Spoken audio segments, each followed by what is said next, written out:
келесі жасайтын тағамыз ыстық тағам.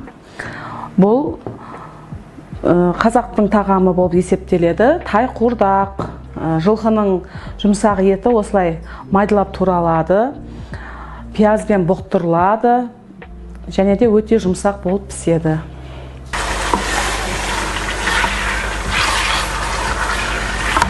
Етті осылай құрып аламыз.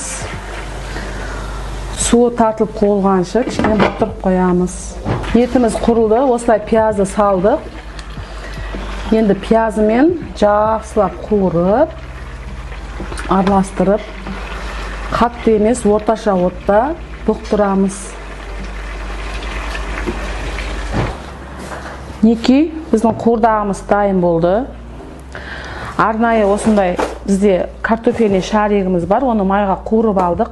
Егер сіздерде болмаса, үй жағдайында картошканы осылай майдалап турап, ішіне қосып пісіре берсеңіздер болады.